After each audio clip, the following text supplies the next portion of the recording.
So you see the 5 DSD photos, the DSD video, scans. So what you need to have here?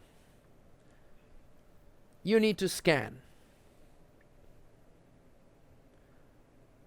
the upper arch with the existing prosthesis. If it's a partial or a total removable, scan the upper with whatever is there. Scan the lower with whatever is there. Very important, very important. If the patient has a removable, partial or total removable, make sure it's very stable. Otherwise, your scan, you're going to destroy the whole process.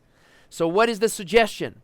Reline the prosthesis with something, whatever you have. Doesn't need, you're going to remove after scanning. So just put something inside, the partials as well, put it in the mouth and make sure that they stay. Okay?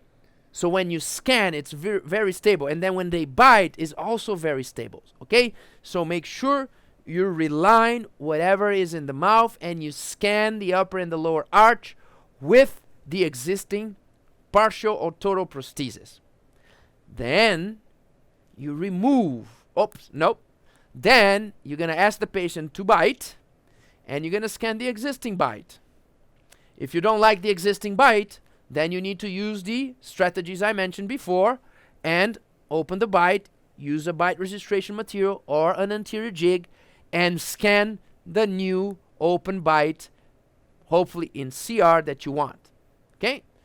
Now you have the upper arch the way it is, the lower arch the way it is, and the bite the way you want.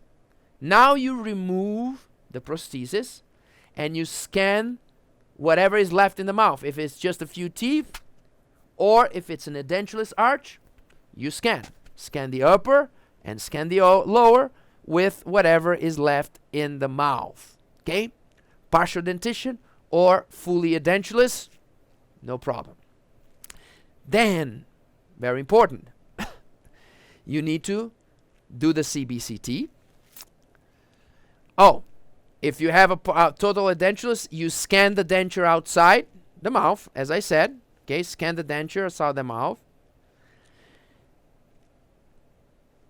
Scan the wax rim. If it's not a denture, it's a wax rim. Scan the wax rim outside the mouth. So one more file.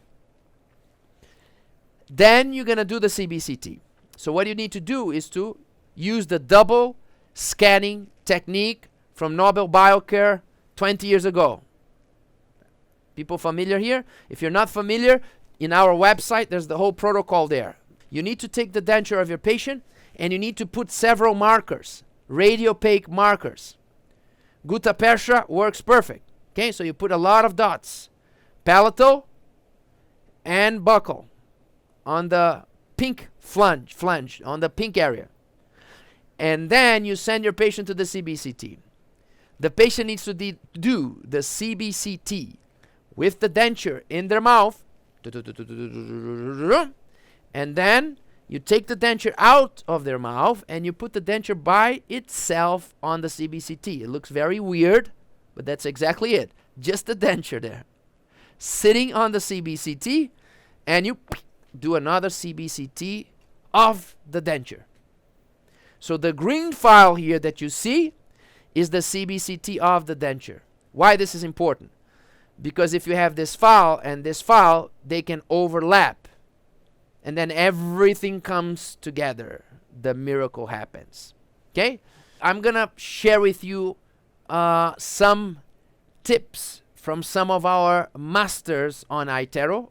But one thing that I can tell you is that what many of them do is to put some kind of material over the ridge. It can be light curing material, opaque material, that guides the scanner. The scanner gets lost with only tissue. So it's a little bit more difficult. So you give some signals, you create some marks, you create some landmarks with opaque material, and then you scan with that. Okay? That's usually what they do. There is a situation where there's not much we can do. Upper edentulous ridges can be scanned properly if you use these tricks. But certain lowers with almost no keratinized tissue, then there's no miracle. Okay? And the other problem is that when you're making a conventional impression on a lower arch that is edentulous, your impression is not only an impression. Your impression is also a soft tissue conditioner, right?